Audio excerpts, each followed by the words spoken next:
तो हेलो प्यारे बच्चों, कैसे हैं आप सभी लोग भैया। तो हम लोग आ चुके हैं बेटा अपना इस बार बोर्ड एग्जाम एकदम अच्छे से, ठीक है, धुआंधार तरीके से टॉप करने।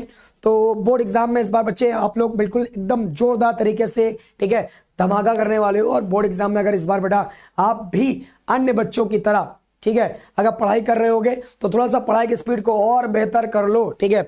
और अगर कोई चैप्टर तैयार ना हो तो भाई अभी भी मेरे वन शॉट पड़े हुए हैं, देखकर अच्छे से थोड़ा तैयार कर लो, क्योंकि पिछले साल जो बच्चों ने बेटा तहलका मचाया था वो इस बार आप मचाओगे, ठीक है। तो आज हम शुरुआत करने वाले हैं बेटा एक प्यारा और इंपॉर्टेंट चैप्टर, और ये चैप्टर बेटा आज आपके लिए बड़े खास होने वाला है, क्योंकि आज इस खास चैप्टर में हम डिस्कस करने वाले हैं बेटा क्या, बायोटेक्नोलॉजी एंड इट्स एप्लीकेशन।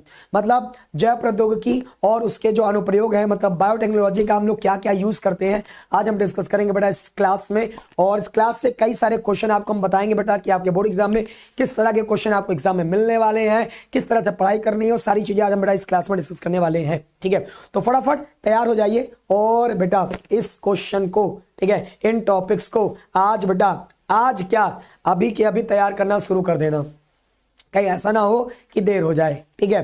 तो अभी समय है, तो अभी आराम से पढ़कर सारी चीजों की तैयारी कर लेना, नहीं तो फिर बाद में बेटा बहुत देर हो जाएगी फिर तो। चलो जी सर, बिल्कुल बच्चे कह रहे हैं सर एकदम। Good evening, good evening, good evening. हाँ जी, हाँ जी, हाँ जी। Love you sir, love you sir, thank you, thank you, thank you. क्या हाल चाल बच्चे आप लोगों के।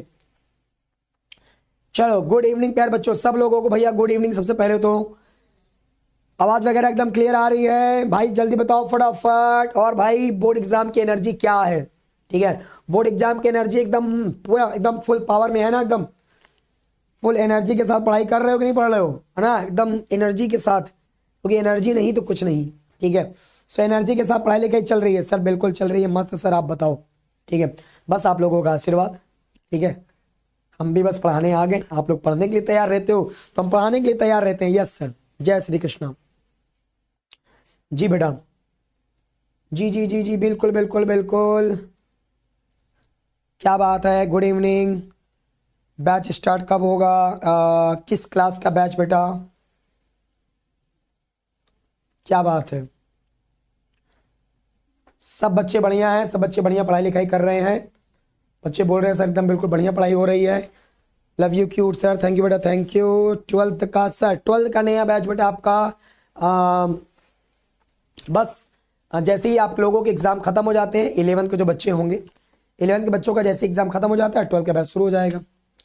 चलो सब लोग आ चुके हैं, सब लोग पढ़ाई लिखाई कर भी रहे हैं अच्छे से, everything is clear. Jitin Tiwari और भारत, राजवंशी, ममता, भारत इज माई लव, ठीक है, अंगद।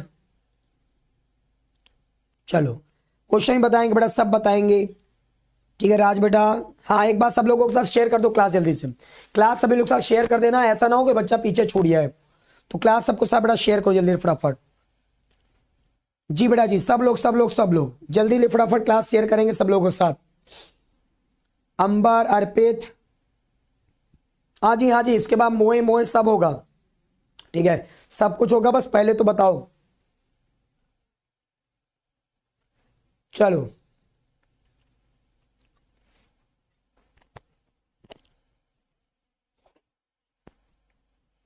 हाँ जी बेटा, सारी चीज क्लियर एकदम, जल्दी एक बार सब लोग बता दो। हम्म,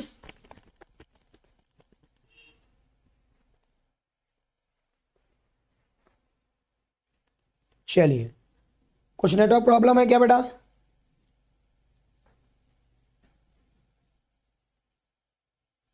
कुछ नेटवर्क प्रॉब्लम दिख रही है यार, हल्का सा लग रहा है, ऐसा कुछ है क्या।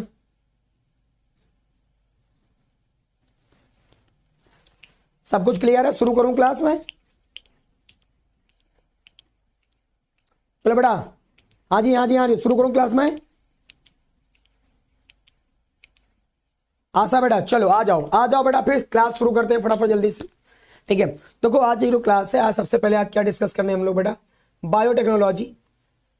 जो बायोटेक्नोलॉजी है, ठीक है, जीवों का आप उपयोग करते हैं और उसका उपयोग आप मानव कल्याण के लिए करते हैं, इसे ही हम बोलते हैं बायोटेक्नोलॉजी, ठीक है। सो बायोटेक्नोलॉजी क्या होती है कि जिन तकनीकों के द्वारा आप सूक्ष्म जीवों का उपयोग करते हैं मानव के कल्याण के लिए, ठीक है, जो भी तकनीक आप उपयोग करते हैं ठीक है, और उस तकनीक के द्वारा आप सूक्ष्म जीवों को, ठीक है, मानव कल्याण के लिए उपयोग कर लेते हैं, मानव कल्याण के लिए उपयोग कर लेते हैं।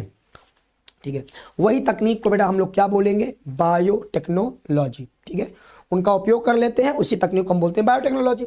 सो बायोटेक्नोलॉजी और उसका एप्लीकेशन, किन किन जगहों पर बायोटेक्नोलॉजी का उपयोग होता है। तो देखो सबसे पहले इंपॉर्टेंट चीज समझो, जीन स्थानांतरण करके जैव प्रौद्योगिकी द्वारा इच्छित लक्षणों वाले जीव जो होते हैं वो बेटा उत्पन्न किए जाते हैं। ठीक, कृषि में जैव प्रौद्योगिकी का उपयोग, पहला आपको क्वेश्चन यही आएगा बेटा। सो पहला क्वेश्चन यहां से आएगा तो क्या बताओगे आप लोग, जैव प्रौद्योगिकी द्वारा कृषि में क्या किया जाता है बेटा, खाद्य उत्पादन। नोट करो बेटा फटाफट। बायोटेक्नोलॉजी का जो उपयोग है बेटा, बायोटेक्नोलॉजी का जो उपयोग होता है, तो बायोटेक्नोलॉजी का जो उपयोग होगा वो किसमें होता है बेटा, खाद्य उत्पादन। ठीक है, खाद्य उत्पादन में कैसे, तो जैसे आप जानते हो बेटा, पहला क्या हो जाएगा, कृषि रसायन। कृषि रसायन, आप कृषि में कुछ रासायनिक पदार्थों का उपयोग करोगे, कृषि रसायन आधारित कृषि। देखो हरित क्रांति के द्वारा हम भोजन के उत्पादन को 3 गुना बढ़ा लिए थे, लेकिन ये पर्याप्त नहीं था, काफी महंगा भी था बेटा। और कृषि रसायन जो होता है उसका उपयोग जो होता है वो मृदा जल भोज्य पदार्थों को प्रदूषित भी कर देता है। देखो जैसे मान लो आप खेतों में कई प्रकार के रासायनिक पदार्थों का उपयोग कर रहे हो, है ना, आप खेतों में पैदावार को बढ़ाने के लिए रासायनिक पदार्थों का उपयोग कर रहे हो, तो वो हो गई कृषि रसायन आधारित कृषि। अब इस रासायनिक पदार्थों की वजह से जो हमारा जल है, जो हमारा यूरिया है, मतलब यूरिया बोल रहा हूँ, मृदा है, ठीक है, मिट्टी है, और जो हमारे फसल वगैरह है उनको नुकसान पहुंच रहा है। इसीलिए कृषि रसायन आधारित कृषि के बजाय कौन सी कृषि पर बेटा जोर दिया जा रहा है, कार्बनिक कृषि। कार्बनिक कृषि में क्या इंपॉर्टेंट है बेटा, देखो ध्यान सुनो, कार्बनिक कृषि क्या होती है। जो कार्बनिक कृषि है बेटा, इसमें क्या होता है, फसल उत्पादन बढ़ाने के लिए कार्बनिक कृषि, इसमें हम रासायनिक पदार्थों की जगह जैव उर्वरक, जैव नियंत्रण और जैव पीड़कनाशी का प्रयोग करते हैं। देखो जैव उर्वरक, अगर कोई जीव खेतों की पैदावार बढ़ा रहा है तो वो जीव कहलाते हैं जैव उर्वरक। जैव उर्वरक का मतलब, जैसे कोई सूक्ष्म जीव है, जैसे मान लो आपका जैव उर्वरक में उपयोग होता है राइजोबियम जीवाणु का, तो राइजोबियम जीवाणु जो होते हैं वो दलहनी पौधों की पैदावार को बढ़ा देते हैं। तो राइजोबियम जो जीवाणु है वो दलहनी पौधों की पैदावार को बढ़ा रहे हैं। ठीक है, और जब राइजोबियम जीवाणु दलहनी पौधों की पैदावार को बेटा बढ़ाएंगे तो राइजोबियम जीवाणु क्या कहलाएंगे, जैव उर्वरक। जैव मतलब जीव, उर्वरक मतलब खेतों की उर्वरक, मतलब खेतों की उर्वरक क्षमता को बढ़ाने वाला। ठीक है, तो जो जीव खेतों की उर्वरता को बढ़ाते हैं, बड़े आसान शब्दों में बता रहा हूं बेटा एकदम, जैव उर्वरक। जैव का मतलब क्या हो गया सर, जैव का मतलब हो गया, ठीक है, जैव का मतलब जीव। जैव का मतलब क्या हो गया बेटा, जीव। और उर्वरक का मतलब पैदावार बढ़ाने वाला। जैव मतलब जीव, उर्वरक मतलब पैदावार बढ़ाने वाला।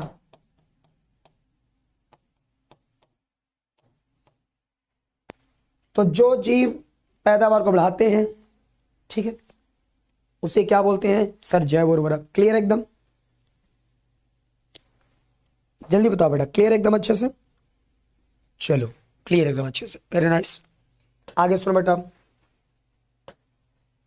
इसके अलावा बेटा आप लोगों को पढ़ना है आनुवंशिक रूपांतरित फसल आधारित कृषि। देखो, आनुवंशिक रूपांतरित फसल, अगर आप पादप, जंतु, सूक्ष्म जीव जो जीन स्थानांतरण के द्वारा परिवर्तित किए गए हैं, मतलब आपने कोई फसल लिया, उसके जीन में आपने, उसके जो जीन्स होते हैं वो जीन आपने बदल दिए, कोई खराब जीन था अच्छा जीन लगा दिया, या कोई अन्य जीन प्रवेश करा देंगे, तो ऐसे जीव जो जीन स्थानांतरण से बनते हैं बेटा, ठीक है। कोई जीव है, सपोज मैंने एक जीव लिया, एक पादप लिया, ठीक है, इसके अंदर मैंने कोई दूसरा जीन प्रवेश करा दिया, तो मैंने एक विशेष प्रकार का जीन इस पादप के अंदर प्रवेश करा दिया, तो ये क्या हो गया, इसके जो आनुवंशिक पदार्थ है उसमें रूपांतरण हो गया। इसके आनुवंशिक पदार्थ में कोई नया मैंने जीन जोड़ दिया डीएनए वगैरह में, तो अब ये पादप क्या कहलाएगा, अब ये पादप बेटा कहलाएगा आनुवंशिक रूपांतरित पादप या आनुवंशिक रूपांतरित जीव। समझो बेटा मेरी बात को आप। गुड इवनिंग बेटा, गुड इवनिंग जी। मेरी बात समझ लो, बहुत स्पेशल चैप्टर है बेटा ये एकदम, ठीक है। मेरी बात सब लोग समझ गए, जल्दी से जल्दी बताओ फटाफट। सर एकदम समझ गए होंगे बच्चे कि अगर कोई जीव है, जीन स्थानांतरण के द्वारा परिवर्तित कर दिए गए, जो जीवों में जीन प्रवेश कराया जाता है उसे हम बोलते हैं ट्रांसजीन। तो मैंने इस पादप में कोई विशेष जीन को प्रवेश कराया, तो इसलिए इस पादप को मैं बोल रहा हूं आनुवंशिक रूपांतरित जीव। और जो जीन इस पादप के अंदर आएगा बेटा, उस जीन को हम लोग क्या नाम देते हैं बेटा, ट्रांसजीन। वो जीन क्या कहलाएगा बेटा, ट्रांसजीन। चलो समझ में आ गया, ओके। और इस तरह की जो फसलें बनेंगी बेटा, उनको आप नाम दोगे आनुवंशिक रूपांतरित फसलें। क्लियर? आप सुनो आगे। ये जो आनुवंशिक रूपांतरित फसलें होती हैं या पादप होता है, इनको इंग्लिश में बोलते हैं जेनेटिकली मॉडिफाइड पादप। जेनेटिकली मॉडिफाइड पादप या पौधे, मॉडिफाइड पादप बेटा, मॉडिफाइड पौधे, जिसको शॉर्ट में आप बोलते हैं जीएम पौधे। वो जो मैंने जीएम पौधे लिखा है उसका मतलब यही होता है। समझ में आ गया होगा बेटा आपको? यस। तो अगर आपने किसी पौधे का जो जीन है उसमें कुछ अदला बदली कर दी, मतलब किसी पौधे में आपने कोई विशेष प्रकार का जीन मान लो प्रवेश करा दिया, या उस पौधे का कोई जीन हटाकर कोई और नया जीन लगा दिया, तो वो आपका कहलाएगा आनुवंशिक रूपांतरित पादप। ये क्लियर हुआ बेटा एकदम अच्छे से? यस। जल्दी बताओ, ये क्लियर हुआ बेटा सब? तो जल्दी से जल्दी बताओ फटाफट। हाँ जी, हाँ जी, हाँ जी। ये समझ में आया? आ गया होगा। कोई पौधा है, उसके अंदर जो जीन पाए जाते हैं उस जीन में आप बदलाव कर दो, वो जीन की जगह पर कोई दूसरा जीन प्रवेश करा दो, या उसके अंदर कोई और दो विशेष प्रकार के, मतलब कोई भी विशेष प्रकार के उसके अंदर आप जीन प्रवेश करा दे रहे हैं, जिसके अंदर मान लो जिसके द्वारा आपने उसके अंदर रोगों की लड़ने की क्षमता आ गई। एक पौधा है, उसके आपने अंदर एक ऐसे जीव का जीन प्रवेश करा दिया जिससे उस पौधे के अंदर रोगों से लड़ने की क्षमता विकसित हो चुकी है। तो अब वो पौधा क्या कहलाएगा? आनुवंशिक रूपांतरित पादप या पौधे। पौधे। क्लियर हो गया। अच्छा अब ये देखो, अगर हम किसी फसल के जीन को बदलते हैं तो क्या आपको इससे लाभ हो जाएंगे? अगर आप किसी पौधे के जीन को बदल रहे हो तो इससे क्या आपको लाभ होगा? अगर आप किसी पौधे के जीन को बदलोगे तो वो पौधा कम समय में उत्पन्न हो जाता है।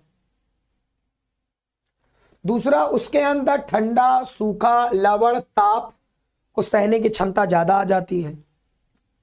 तीसरा, उसके अंदर रासायनिक उर्वरक, पीड़क नाशकों की कम आवश्यकता होगी। उसको ज्यादा जो यूरिया है ना, वो बाकी चीजें हैं वो सब उसको देने की ज्यादा जरूरत, या जो कीड़े मारने वाली दवा होंगी, जो कीड़े मारने वाली दवा होंगी उनको भी ज्यादा देने की जरूरत नहीं पड़ती है।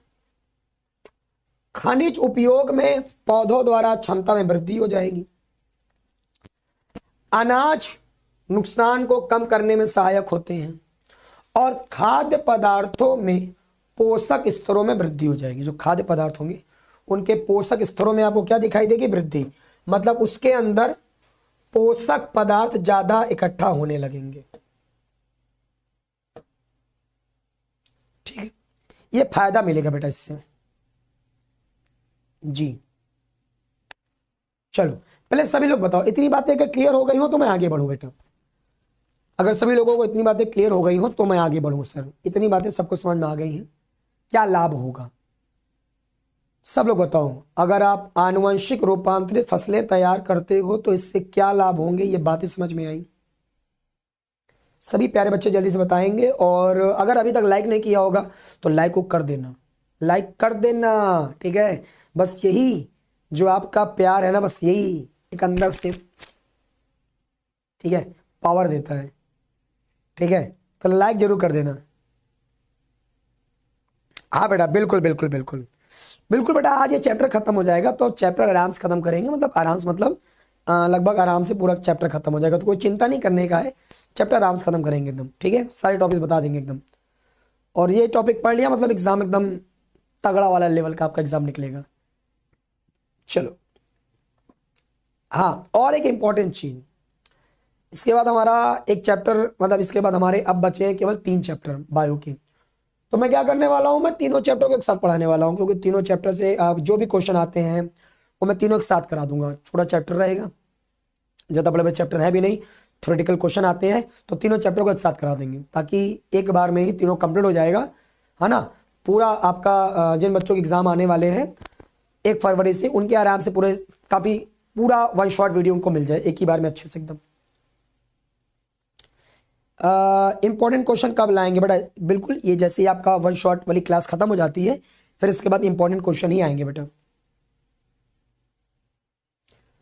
सर आप साथ हैं तो बायोलॉजी में 90+ होगा, बट बिल्कुल बायोलॉजी में 90+ नहीं भाई, 95+ दिलाऊंगा, 95+। बस एक साथ मांगूंगा, ठीक है, कि जितना बताता जाऊं वो प्रैक्टिस करते जाओ बस। ठीक है, आधी मेहनत हम, आधी मेहनत आप, दोनों ने मिलकर मेहनत करी, ठीक है, रिजल्ट एकदम, ठीक है, धुआं धुआं कर देंगे। तो बस वो आपका साथ चाहिए बस, क्योंकि अकेले इस सफर में ना मैं चल सकता हूं, अकेले ना इस सफर में आप चल सकते हैं। जब इस सफर में, ठीक है, हम दोनों मिलकर साथ चलते हैं तो हर कठिनाइयों को बेटा हम जीत सकते हैं। बस वो जो है ना वो चाहिए बस एकदम केवल। मेरे स्कूल में बायोलॉजी वाले के 97 आए हैं, बिल्कुल आपके बेटा आएंगे 97। बेटा हमने पिछले साल 97 के एक नहीं पता नहीं कितने रिजल्ट छापे थे। 97 बायोलॉजी, 97, 98। तो वो इस बार रिजल्ट अब आपको छापना है। उस रिजल्ट में अब मुझे आपकी फोटो देखनी है। बच्चों ने मेहनत किया, बच्चों ने मेरे 1 शॉट पढ़े, बच्चों ने मेरे डिटेल क्लासेस पढ़ी, और फिर उस तरह से पढ़ते हुए उन लोगों ने वो रिजल्ट लाया है, और वो रिजल्ट इस बार आप लाओगे अब। हाँ, रात में आपका वीडियो, जी बिल्कुल पढ़ते हैं बच्चे, वेरी नाइस, बहुत बढ़िया। हाँ यस सर, अब की बार भी आएगा। हाँ, अब की बार वो रिजल्ट आप लाओगे। अब की बार बायो में 97 नहीं, मैं तो बोलूंगा आपको 100 आउट ऑफ 100 कोशिश करनी है। 100 कोशिश करनी है बेटा। रिजल्ट क्या आता है उससे हमें परेशान नहीं होना है, हमने कितनी मेहनत करी है उससे हमें बेटा सोचना है, ठीक है। तो रिजल्ट के बारे में तो सोचते समय, लेकिन अगर आपने बेटा दिलो जान से मेहनत करी है तो रिजल्ट अपने आप बदल जाते हैं। तो रिजल्ट इस बार आप बदलोगे, मुझे पूर्ण विश्वास है। आप पढ़ रहे हो, है ना, इतनी ठंडी पड़ रही है, इतनी ठंडी में बच्चे हमारे पढ़ रहे हैं, तो वो जो मेहनत है ना, वो मेहनत एक दिन आपके रिजल्ट में बेटा कन्वर्ट हो जाएंगी, ठीक है। तो पढ़ाई करते रहिए, चलिए बेटा, ठीक है। जी बेटा जी, जी बेटा जी, बिल्कुल। श्रेया कह रही है हम लाएंगे एजुकेशन, हम लाएंगे। कृष्णा बेटा एजुकेशन बेटा, आदर्श एसपी, आशा, ठीक है। गरिमा बेटा बहुत बहुत धन्यवाद। और बेटा इस बार आप सब लोगों को मेहनत करनी है, ठीक है, सबको मेहनत करनी है, सब रिजल्ट आएंगे, खूब मेहनत करेंगे एकदम, ठीक है। मेहनत करना है बेटा, एकदम खूब मेहनत करना है। अब सुनो बेटा आगे, अगला बेटा आपको जो क्वेश्चन आता है एग्जाम में बेटा इस चैप्टर से, वो बेटा क्या आता है, वो आता है ये कीटरोधी पादप। देखो कीटरोधी पादप क्या होता है कि एक प्रोटीन होती है बेटा क्राई प्रोटीन, ध्यान सुनना बेटा, क्राई प्रोटीन। ये प्रोटीन बेटा एक जीवाणु से बनती है, उसका नाम होता है बैसिलस थूरिंजिएंसिस, ठीक है। इस जीवाणु को आप नाम बोलते हैं बीटी। ये जीवाणु के अंदर एक जीन पाया जाता है, क्राई जीन, और उसी क्राई जीन से ये क्राई प्रोटीन, ठीक है बेटा, बनती है, ठीक है। ये जो क्राई प्रोटीन होती है बेटा, क्राई प्रोटीन, ये कुछ कीटों के लिए घातक भी होती है, इसीलिए बेटा इसे हम लोग बीटी विष भी कहते हैं। बेटा एक प्लाज्मिड होता है, प्लाज्मिड, टीआई प्लाज्मिड, एक बहुत खास किस्म का प्लाज्मिड होता है, टीआई प्लाज्मिड। टीआई प्लाज्मिड का मतलब होता है tumour inducing plasmid, tumour inducing plasmid, TI plasmid. इस प्लाज्मिड की वजह से क्राई प्रोटीन के जीन को तंबाकू, टमाटर, कपास आदि में प्रवेश करा दिया जाता है, और इन पादपों को कीटों के प्रति प्रतिरोधी, मतलब ये जो तंबाकू है, टमाटर है, कपास है, इनके अंदर जब आप क्राई जीन को प्रवेश कराओगे तो क्राई जीन बनाती है एक प्रोटीन, उसका नाम होता है क्राई प्रोटीन। ये क्राई जीन कौन से जीवाणु से मिलता है, तो क्राई जीन आपको मिलता है बीटी जीवाणु। बी का मतलब होता है बैसिलस, टी का मतलब होता है थूरिंजिएंसिस, बीटी जीवाणु। तो इसका क्राई जीन प्रवेश करा दिया गया तंबाकू, टमाटर या कपास आदि के पौधों में। जो क्राई जीन है उसे तंबाकू, टमाटर, कपास आदि के पौधों में प्रवेश करा दिया गया। तो उस जीन की वजह से इन पादपों में खास तरह की प्रोटीन बनने लगती है, उसको बोलते हैं क्राई प्रोटीन। और जब कोई पादप इन, या जब कोई कीड़ा बोले हम, जब कोई कीड़ा इन पादपों को खाता है, पत्ती उत्ती को खाएगा, तो ये क्राई प्रोटीन जो होती है वो उस कीड़े के अंदर चली जाती है और उस कीड़े की आंतों के अंदर जाकर ये प्रोटीन सक्रिय हो जाती है। और जब वो प्रोटीन सक्रिय हो जाती है तो उस कीड़े की जो आंत होती है उसमें छेद हो जाता है और वो कीड़ा मर जाता है। तो इस तरह से वो कीड़ा दोबारा उस पौधे को नुकसान नहीं पहुंचा पाएगा और ये पादप उस कीड़े से आसानी से बच जाएगा। क्लियर बेटा? समझो, बताओ, क्लियर एकदम? जल्दी बताओ, जल्दी बताओ। क्लियर हो गया? हाँ भाई, और जल्दी जल्दी फटाफट यार, बायो वाले ना थकते ना रुकते हैं, फटाफट जल्दी से 50 लाइक का जल्दी से पार कराओ फटाफट, ये समझ में आ गया तो क्लियर हो गया क्या होता है? बीटी जीवाणु है,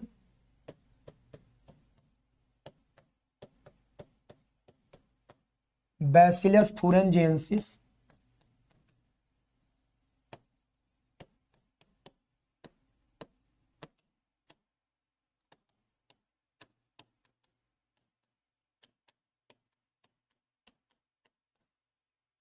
इसमें पाया जाएगा बेटा आपका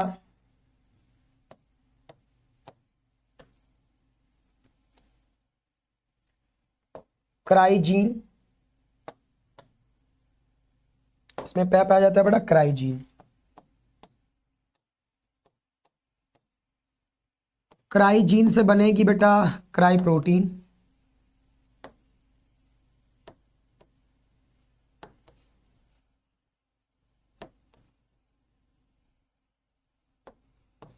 इससे बनेगा बेटा क्राई प्रोटीन।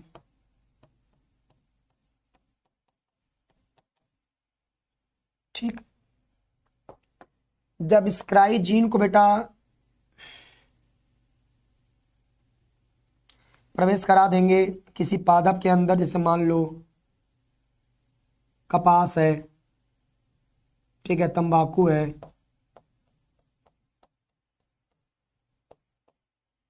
ठीक, या टमाटर, ठीक है, किसी में प्रवेश करा देंगे हम लोग,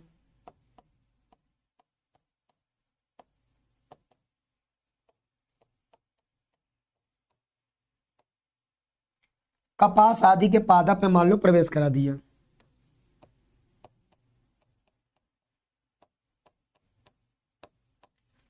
क्राइजीन चली गई, प्रवेश करा दिया। अब क्या होगा? अब इस पादप के अंदर बनेगी क्राई प्रोटीन,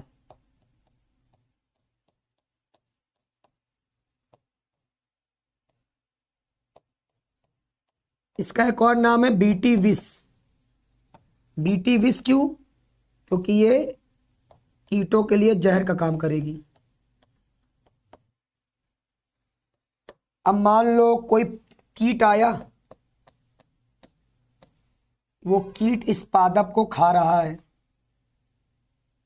ठीक है, मान लो इसको खाया, कीट ने इसको खा लिया। जब कीट ने तंबाकू वगैरह के पत्ती उत्ती को खाया,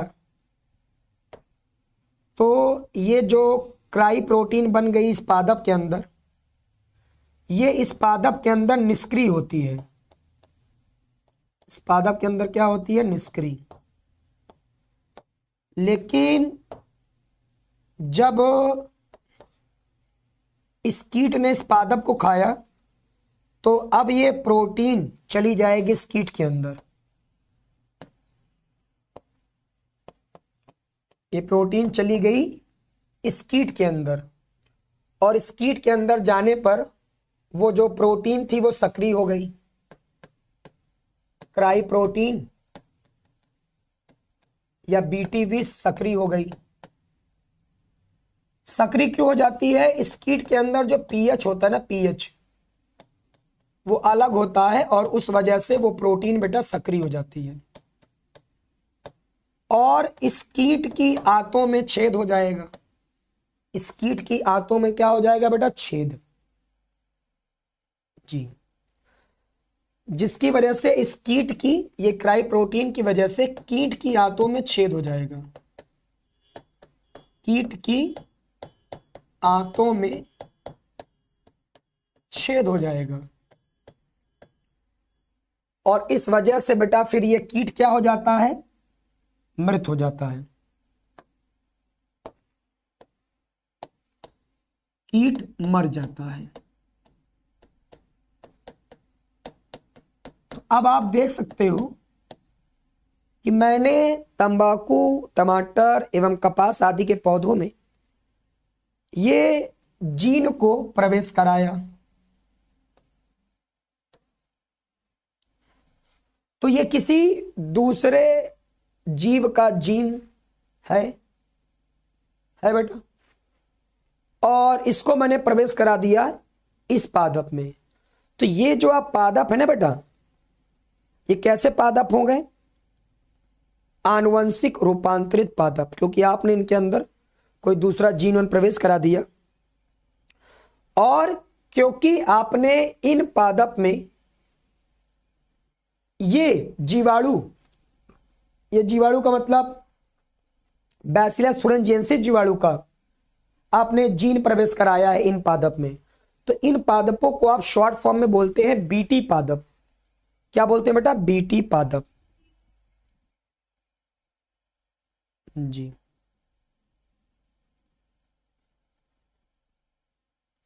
क्लियर बेटा एकदम?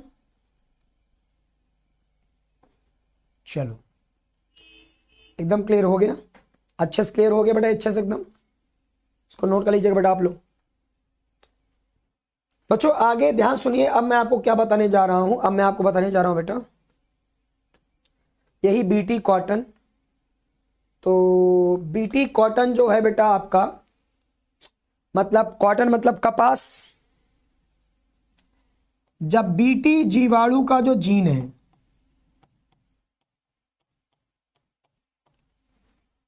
वो प्रवेश कराया जाएगा बेटा किसमें? कपास के पादप में।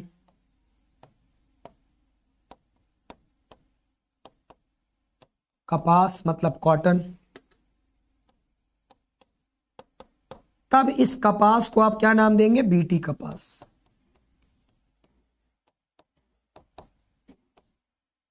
ठीक है। तो आमतौर पर जो कपास के पौधे होंगे उनको कलिका कीड़ा, सैनिक कीड़ा और कैलिप्टेरॉन से नुकसान होता है। कैटरपिलर संक्रामक अवस्था होती है। यह तना, पुष्प कलिका एवं जो कॉटन बॉल होगी उसके ऊपरी भाग में छेद कर घुस जाते हैं और कॉटन छिद्रयुक्त हो जाता है। और जो कॉटन होगा वो पकने से पहले, ठीक है, आपका एक तरह से खराब हो जाएगा, मुलायम दिखने लगेगा। ठीक है। और इससे जो कॉटन की फसल होगी, कॉटन की जो फसल होगी 8 से लेकर 60% कॉटन के फसल के उत्पादन में कमी हो जाएगी। तो कपास के पादपों को इन कीड़ों से बचाने के लिए कीटनाशक का स्प्रे अधिक महंगा पड़ता है। मतलब कपास के पादपों पर आप छिड़कोगे कीड़े मारने की दवा, लेकिन वो दवा बहुत महंगी है। तो इसलिए क्या किया जाता है कि कॉटन में ये जो बीटी जीवाणु है इनका एक जीन होता है क्राइजीन। और क्राइजीन के बेटा 2 प्रकार होंगे। क्राइजीन का एक प्रकार आपका है बेटा क्राई फर्स्ट एसी, ये एक जीन है, ये डैश मत लगाने, ये ऐसे ही लगा हुआ है। और दूसरा क्राइजीन बेटा आपका होता है क्राई सेकेंड एबी। 2 प्रकार की एक क्राइजीन है, ये दोनों नाम है उसके। इनको प्रवेश करा दिया जाता है कपास के पादपों में। तो कपास के पादपों में इनको प्रवेश कराने के बाद जो कपास के पादपों को कीड़े नुकसान पहुंचाने वाले थे वो उनको नुकसान नहीं पहुंचाते हैं, क्योंकि इस क्राइजीन की वजह से बन जाती है क्राई प्रोटीन, और क्राई प्रोटीन की वजह से कीड़े मर जाएंगे और कपास के पादपों को कोई रोग नहीं हो पाता। और ये सस्ती विधि है, इसमें ज़्यादा खर्चा भी नहीं होता है। तो कीड़े मारने वाले स्प्रे से अच्छा होता है बेटा आपका, ठीक है, से ज़्यादा अच्छा होता है क्या? इस तरह बायोटेक्नोलॉजी से बीटी कपास के पौधों को तैयार कर देना ही ज्यादा अच्छा रहेगा। ठीक है, यस सर। चलो क्या बात, एकदम क्लियर, फटाफट सर। वन शॉर्ट वीडियो है, सारी चीजों को नोट कर लेना, पूरा बेहतरीन कंटेंट के साथ आपको पूरा समझा दे रहा हूं। ठीक है, एक क्वेश्चन बेटा आपको आएगा, ये बड़ा इंपॉर्टेंट क्वेश्चन है बेटा, चिकित्सा में जैव प्रौद्योगिकी का उपयोग, ये बहुत इंपॉर्टेंट है। चिकित्सा में जैव प्रौद्योगिकी का बेटा उपयोग बहुत ज्यादा आता है आपका। मानव स्वास्थ्य के रक्षा के लिए दो प्रकार के प्रयास किए जाते हैं। प्रथम, रोगों का उपचार करके, पहला प्रयास ये है हम लोगों का, और दूसरा, रोग उत्पन्न करने वाले रोगाणुओं की रोकथाम करके। चिकित्सा के क्षेत्र में पिछले अनेक वर्षों से प्रतिजैविक औषधियां, प्रतिजैविक आप जानते हो बेटा, एंटीबायोटिक नाम सुना होगा आप लोगों ने। जी बेटा, एंटीबायोटिक जो औषधियां होती हैं, कुछ एंजाइम होते हैं, विटामिन्स हैं, हार्मोन्स हैं, इनके प्रयोग के लिए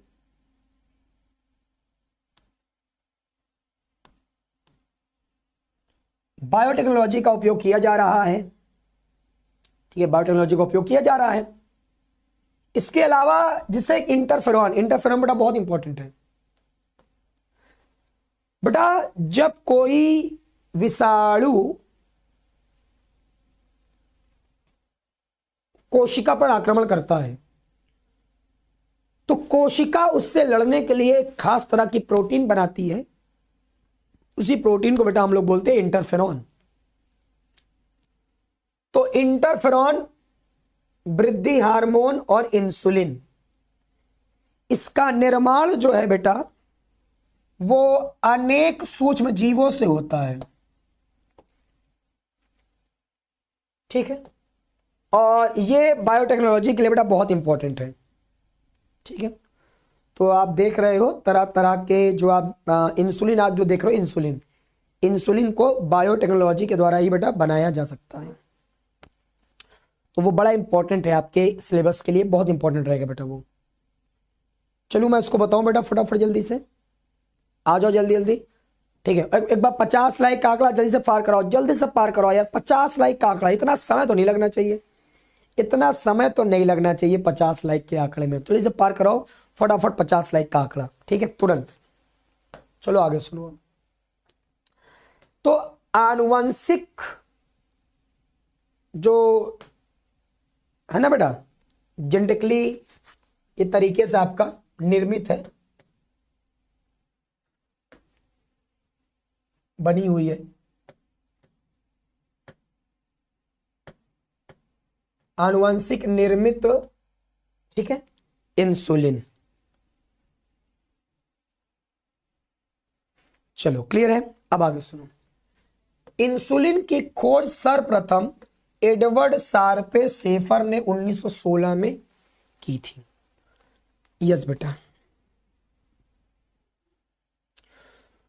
तो इंसुलिन खोज सर्वप्रथम बेटा एडवर्ड शार्पे शेफर ने 1916 में की थी।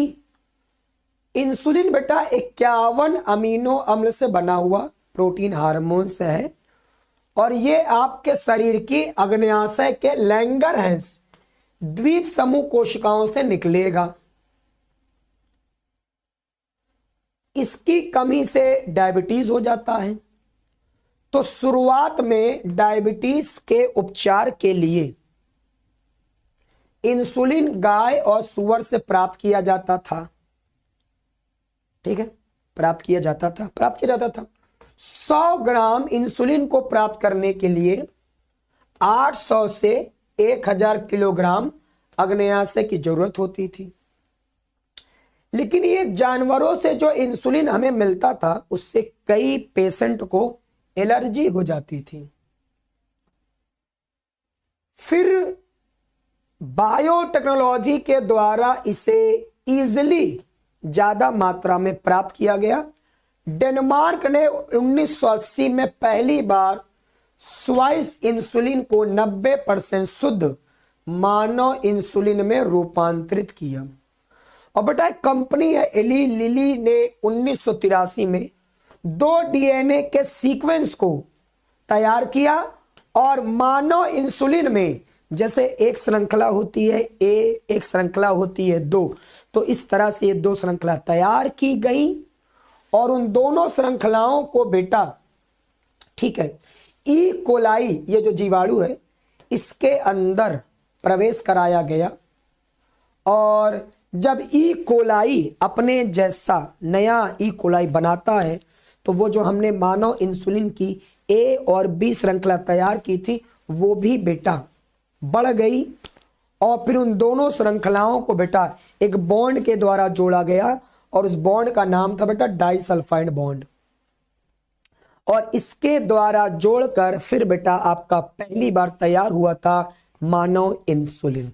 तो इस तरह से बेटा मानव इंसुलिन तैयार किया गया और ये मानव इंसुलिन जो था बेटा इससे एलर्जी भी कम होती थी, तो ये एक बेहतर ऑप्शन था और ये किससे तैयार किया गया बेटा, बायोटेक्नोलॉजी से। तो आपको बेटा क्या ध्यान रखना है, एली लिली कंपनी का नाम, एली लिली कंपनी इंपॉर्टेंट है, ठीक है। शुरुआत में इंसुलिन किससे प्राप्त किया जाता था, थोड़ा सा ये सब पॉइंट्स आप लिखोगे एग्जाम में, ठीक है। और अगर आपने इस तरह से लिख दिया तो बेटा यकीन मानो कोई नंबर नहीं कटने वाला, ठीक है। और एक डायग्राम दिया गया है बेटा इंसुलिन वाला, उस डायग्राम को बना देना, पूरे नंबर आप लेकर जाओगे। मैं आपको वो शानदार ट्रिक दे रहा हूं, मैं आपको वो शानदार बेटा कंटेंट दे रहा हूं। ये कंटेंट ही तो बेटा सबसे इंपॉर्टेंट होता है, तो इस कंटेंट के बेटा तैयारी करनी है, कंटेंट की तो सबसे ज्यादा वैल्यू है बेटा। तो इतना अगर आपके एग्जाम में आ गया भाई, बोर्ड एग्जाम में अगर क्वेश्चन आया तो भाई इससे बेहतर और क्या है। बोर्ड एग्जाम में सर इतना ही तैयार करना होता है, इतना ही मैं आपको पूरा इसलिए बता रहा हूं, ठीक है। कंप्लीट बोर्ड एग्जाम आपका जाए एकदम अच्छे से, है ना। तो ये कंटेंट एकदम इंपॉर्टेंट, तो आप लोग इसका स्क्रीनशॉट ले लो, अच्छे से स्क्रीनशॉट ले लो। क्या लिखना है, डायग्राम आपके एनसीईआरटी में दिया है इंसुलिन वाला, उसको बना देना, इतना कंटेंट लिख देना, कोई नंबर नहीं कटने वाला, full out of full number है ये वही कंटेंट है जो 100 में से 100 दिलाने वाला कंटेंट है। क्या बात है, चलो। और जल्दी जल्दी जो लोग नए बच्चे होंगे भाई फटाफट लाइक करते चलो बेटा, ये आपको पता होगा इस चैप्टर से जो एग्जाम में आएगा वही पढ़ा रहा हूं 100%। अगर आप मॉडल पेपर लगा लो, ठीक है, या आप पीवाईक्यू लगा लो, बोर्ड एग्जाम वाले जो पुराने क्वेश्चंस हैं लगा लो आप, और इसमें से कोटन्ना मिल जाए क्वेश्चन बताना, इस चैप्टर से यही क्वेश्चन बेटा बार बार आते हैं जी। क्या बात है बेटा, चलो। अब हम बेटा डिस्कस करने वाले हैं, इसके बाद अगला क्वेश्चन हमारा जो एग्जाम में आएगा, ठीक है। और ये जो अगला आपको ये वाला पॉइंट बेटा लिखना पड़ेगा चिकित्सा में, बहुत इंपॉर्टेंट है। ई कोलाई से बनी जैव तकनीक द्वारा इंसुलिन को ह्यूम्यूलिन नाम दिया गया है। ये इंसुलिन आंख के रेटिना व वृक्कों को कम हानि पहुंचाता है। ह्यूम्यूलिन बोलते हैं बेटा इसको, ह्यूम्यूलिन। क्लियर है बेटा एकदम अच्छे से, चलो ओके आगे सुनो। अब अगला नंबर बेटा हमारा आ जाएगा जीन चिकित्सा। जीन चिकित्सा मतलब जीन थेरेपी, ठीक है। हाँ ये भी बेटा आपको लिखना पड़ेगा, ये भी बेटा आपके आएगा पेपर में, ठीक है। बायोटेक्नोलॉजी का चिकित्सा में उपयोग बहुत इंपॉर्टेंट क्वेश्चन है। बायोटेक्नोलॉजी का चिकित्सा में उपयोग, उसमें आपको ये भी लिखना पड़ेगा, ठीक है। यही दो जो चीज है वो आपको पूरा नंबर दिला देगी, डायग्राम बना दोगे, इतना कंटेंट आपको पूरे, ठीक है, नंबर इस क्वेश्चन में दिलाने के लिए बेटा एकदम, ठीक है, 100% पर्याप्त है। सुनो आप बेटा, जीन उपचार का मतलब बेटा रोगी के शरीर के विशेष अंग की कोशिकाओं में नया जीन भेजकर उपचार किया जाता है। ठीक है, इस तकनीक में शरीर से दोषपूर्ण जीन का मतलब बच्चे खराब जीन को, कोई व्यक्ति है उसके शरीर के खराब जीन को निकाल देने से फिर नए जीन को लगा देने को हम क्या बोलते हैं बेटा? जीन चिकित्सा। दोषपूर्ण जीन को हटाकर नया जीन प्रवेश कराया जाता है और इसी को मेरे प्यारे बच्चों जीन चिकित्सा कहते हैं। इससे सरल परिभाषा नहीं मिलेगी, बहुत सरल परिभाषा मैंने बताया आप लोगों को। जीन चिकित्सा का सबसे पहला उपयोग, एक 4 साल की लड़की थी, उसमें एक रोग हो रहा था डीएमिनेस,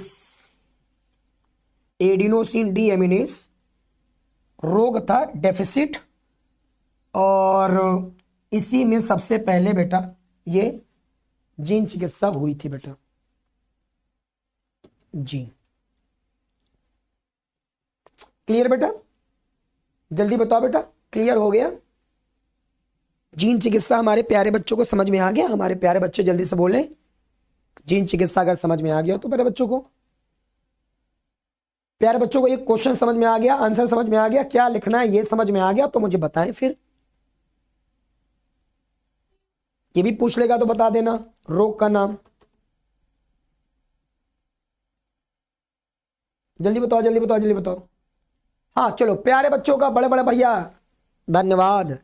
ठीक है, आप लोगों की जो पावर है ना सर, वो पावर सर, क्या बात है सर। चलो बहुत बढ़िया बेटा, गजब गजब गजब। आ जाओ आ जाओ आ जाओ, ये हो गया बेटा एकदम अच्छे से, ये हो गया मेरे प्यारे बच्चों एकदम बढ़िया से। जल्दी बताओ फटाफट, हो गया तो मैं आगे बढ़ूं बेटा। एक क्वेश्चन और कराना है मुझे अभी।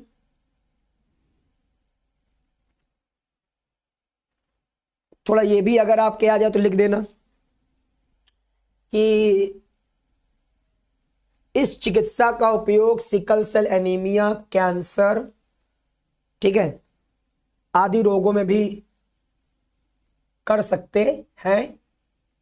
ठीक है, और भी बहुत से रोग हैं, बट 1-2 रोग जो है उतना बेटा हमारे लिए काफी है। ठीक है, आगे सुनो बेटा। जीन उपचार के लिए निम्न चरण।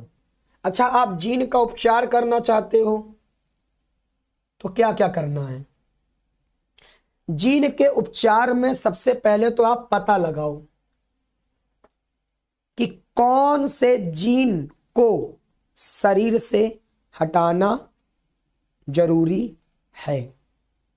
ठीक है, पहले एक बात बताओ, अगर आप जीन को पता नहीं लगाओगे, बिना पता लगाए आप जीन को निकाल दोगे? नहीं ना, जीन को पता तो लगाना पड़ेगा ना भैया। तो सबसे पहले प्यारे बच्चों, ठीक है, जीन का पता लगाओ आप, किस जीन की वजह से रोग हो रहा है, कौन सा वो जीन है जिसकी वजह से रोग हो रहा है, उस जीन का पता लगाओ कौन है वो जीन। तो सबसे पहले प्यारे बच्चों पता लगाया जा सकता है इससे कि कौन से जीन की वजह से रोग होता है। पता लगा लिया, पता लगाओ, पहले पता लगाना जरूरी है, सबसे पहले तो यही जरूरी है, सबसे पहले यही जरूरी है, हाँ या ना, ये जरूरी है। सबसे पहले ये पता चल जाएगा किस जीन की वजह से, ठीक है, डिसीज मतलब रोग, ठीक है, मतलब रोग हो रहा है, रोग हो रहा है। क्लियर एकदम? ये पता लगाएंगे, जो बोलो भाई फटाफट, जल्दी बताओ, ये पता लगाएंगे सबसे पहले, यही सबसे ज्यादा जरूरी है। जल्दी बताओ, यही जरूरी है सबसे पहले? जी, सबसे आवश्यक यही है। फिर उस जीन के उत्पाद की शरीर में भूमिका, वो जीन आपके शरीर में बना क्या रहा है उसको आपको जानना चाहिए। जीन का विलगन करना, फिर आपको उस जीन को शरीर से निकालना है। जीन आनुवंशिकी द्वारा क्लोनिंग करना, उस जीन का आपको क्लोन तैयार करवाना पड़ेगा और फिर उस नए जीन को आप बेटा प्रवेश करा दोगे। ठीक है, इस तरीके से की जाती है बेटा जीन चिकित्सा। क्लियर? जल्दी बताएं, क्लियर है बेटा यहां तक? जीन चिकित्सा सबको समझ में आ गया? फटाफट बताओ जल्दी से,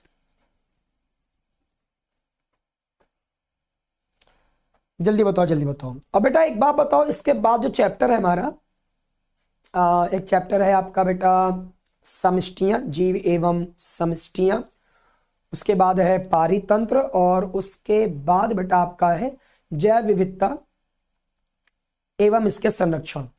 क्या इन तीनों के जो इंपॉर्टेंट क्वेश्चन है मैं एक साथ लेते आऊं? सब लोग कमेंट करके बताना। इन तीनों के क्वेश्चन एक साथ करा देते हैं, सरल सा चैप्टर है, आसान सा चैप्टर है। इन तीनों के चैप्टर में सोच रहा था एक साथ करा दूं, ताकि फिर उसके बाद हम क्वेश्चन ज्यादा से ज्यादा कर सके, ऑब्जेक्टिव, अति लघु, थोड़ा सा इन सब पर ज्यादा फोकस कर सके, है ना, क्योंकि सरल सा चैप्टर है, वो आसानी से हो जाता है एकदम। तो मैं सोच रहा था उन तीनों के एक साथ आपको प्रैक्टिस करा दूं, तीनों चैप्टर के एक साथ। जी बेटा, बच्चे कह रहे हैं यस सर, बिल्कुल।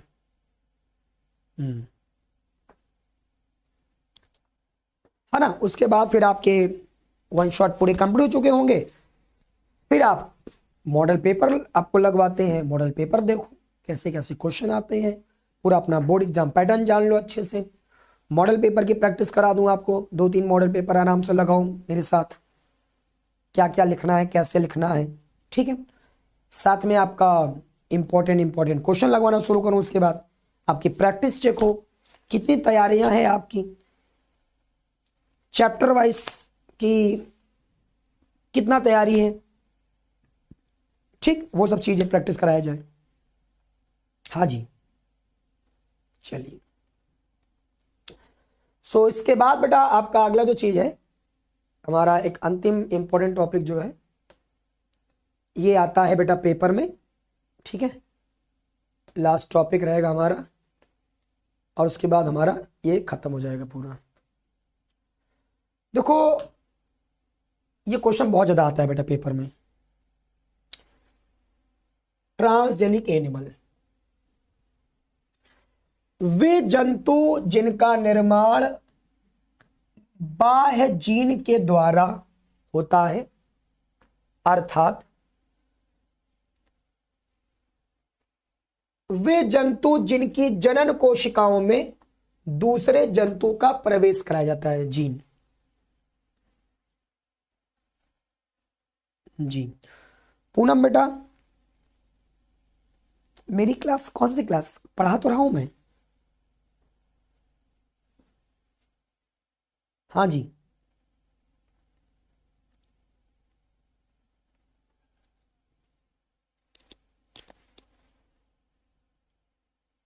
बताइए से। तो प्यारे बच्चों, अगर कोई जंतु है, हाँ जी प्यारे बच्चों, उस जंतु की जनन कोशिकाओं में कोई दूसरे जंतु का जीन प्रवेश कराया जाता है, तो ऐसे जंतु को आप क्या नाम दोगे बेटा, जल्दी बताओ। Transgenic animal, transgenic animal. जंतुओं में जीन स्थानांतरण निम्न उद्देश्य के लिए किया जाता है। यह भी बड़ा क्वेश्चन आता है कि ट्रांसजेनिक एनिमल के क्या उद्देश्य हो सकते हैं। तो ट्रांसजेनिक एनिमल्स पर फायदा सुनो, ट्रांसजेनिक एनिमल का क्या फायदा है। आनुवंशिक रोगों के उपचार में इनका उपयोग होता है। ट्रांसजेनिक एनिमल द्वारा जंतुओं में प्रोटीन उत्पादन, इसके लिए भी इनका उपयोग, मतलब ट्रांसजेनिक एनिमल बनाए जाते या बनाए जा सकते या बनाए जा रहे हैं। ट्रांसजेनिक जो एनिमल होता है उसमें दूध, मांस, ऊन आदि ज़्यादा बेहतर होते हैं। कोई विशेष जीन को निष्क्रिय करने में और जीनों के कार्य व संरचना के अध्ययन के लिए भी ये ट्रांसजेनिक एनिमल्स बेटा बनाए जाते हैं। ठीक है, सो ट्रांसजेनिक एनिमल का उद्देश्य बेटा नोट कर लीजिए सब लोग जल्दी से। ट्रांसजेनिक एनिमल्स का अभी मैं थोड़ा इसको डिटेल में बताऊंगा। ट्रांसजेनिक एनिमल्स को अभी मैं और थोड़ा सा डिटेल में भी बताऊंगा बेटा, है ना।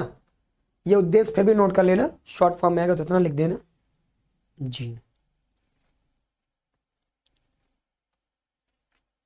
क्या बात है, क्लियर बेटा, क्लियर। चलो आ जाओ आ जाओ, मैं बता दूं आप लोगों को जल्दी से फटाफट ट्रांसजेनिक एनिमल्स के उद्देश्य, उपयोग। तो देखो इनका जो उपयोग होता है ना बेटा, सामान्य कार्यकी व विकास में होता है।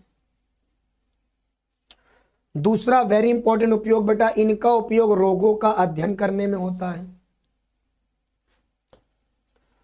और तीसरा बेटा, इनका उपयोग टीका सुरक्षा जांच जो है उसमें होता है। तीव्र वृद्धि और ऊन वगैरह इन सब के निर्माण के लिए प्यारे बच्चे किसका उपयोग होता है, जल्दी बताओ फटाफट, सब लोग बताओ, सब लोग बताओ।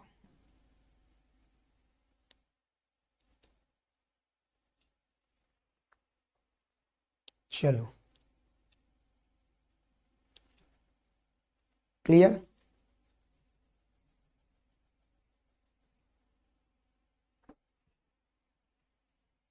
क्लियर हुआ।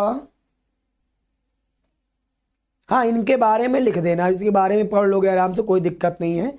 बट ये पॉइंट बेटा इंपॉर्टेंट, ये हेडिंग लगा कर आराम से लिखोगे।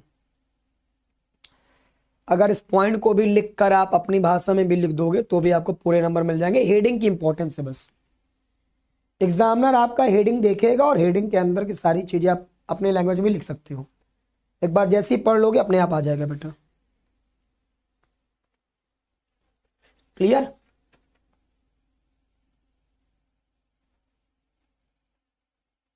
अध्ययन करने में होता है। ठीक है, अध्ययन करने में होता है। टीके वगैरह के जांच के लिए ये ट्रांसजेनिक एनिमल्स बनाए जाते हैं। ठीक है, बनाए जाते हैं। और जो पालतू जानवर हैं उनको ट्रांसजेनिक बना के पैदावार को बढ़ाया जा सकता है, ऊन वगैरह इससे अधिक मिल रहा है। ठीक है, तो यही सब हम लिखेंगे एकदम अच्छे से। और इसके अलावा ये दूध वगैरह जो है इसको भी बेटा, ठीक है, अधिक उत्पन्न करने के लिए भी उपयोग होता है। ठीक, एक बेटा हेडिंग आपको मिल जाती है जैव पेटेंट। जैव पदार्थ की खोज करने वाले को सरकार सुरक्षा प्रदान करती है जिससे उस नाम से कोई और उस उत्पाद को ना बना सके और ना बेच सके। ऐसा करने के लिए उसे पेटेंट प्राप्त व्यक्ति या संस्था से अनुमति लेनी होती है और उसकी कीमत देना होता है। जैसे मान लो आपने कोई, ठीक है, जैव पदार्थ की खोज की, मतलब आपने जीवों से कोई पदार्थ की खोज की, तो वो पदार्थ अब कोई और नहीं बेच सकता है। भाई सबसे पहले उस पदार्थ को आपने अगर खोजा इतनी मेहनत से और फिर आपके बाद कोई और उस चीज को बनाकर बेचने लगा तो आपकी मेहनत तो व्यर्थ जाएगी। तो इस मेहनत को व्यर्थ ना जाया होने दें, इस मेहनत को व्यर्थ ना जाने होने दें, इस व्यर्थ को व्यर्थ ना जाया होने दें। ठीक है, तो इसके लिए आप सरकार के पास जाओगे, सरकार से बोलोगे कि देखो इस जीव से पदार्थ को सबसे पहले मैंने तैयार किया, तो सरकार आप मुझे, ठीक है, एक काम करो, ये अधिकार दो कि अब जो है इसको मेरे अलावा कोई और बेच ना सके क्योंकि सबसे पहले इसको मैंने खोजा है। तो आप सरकार से उस जैव पदार्थ का पेटेंट ले लोगे, अधिकार ले लोगे, और अब आपका वो जो जैव पदार्थ है वो कोई और नहीं बेच सकता है। और अगर किसी को बेचना भी होगा तो वो आपको बताएगा पहले कि भाई मैं इसको बेचना चाहता हूं, क्या मैं इसे बेच लूं। अगर आप मना कर दोगे तो नहीं बेच सकता, और आप कह दोगे तो वो बेच सकता है। बदले में जो आपको पैसा लेना हो ले लीजिएगा। तो इसको बोलते हैं जैव पेटेंट। ठीक है, तो ये आपका पेपर में आता है, तो इसको नोट कर लेना अच्छे से। यही परिभाषा लिख दोगे, पूरे पूरे नंबर। ठीक है, और फाइनली आज का चैप्टर भी खत्म हो गया। और अगली क्लास में हम लाने वाले हैं अपने इकोलॉजी के तीनों चैप्टर का एक महा मैराथन क्लास, और उसमें हम तीनों चैप्टर को एक साथ कवर करेंगे। आज की क्लास कैसी लगी वीडियो में हमें कमेंट जरूर करना जी। ठीक है, और इस वीडियो को बार बार देखना, बार बार देखना, सारी चीज तैयार होगी अपने आप। ठीक है, सो मिलते हैं फिर अगली क्लास में पहले बच्चों। ठीक है, सब लोगों को यदि शेयर कर देना, लाइक जरूर कर देना। ठीक है, मिलते हैं बट अपनी क्लास में। आप लोग अपना खूब खूब ख्याल रखना।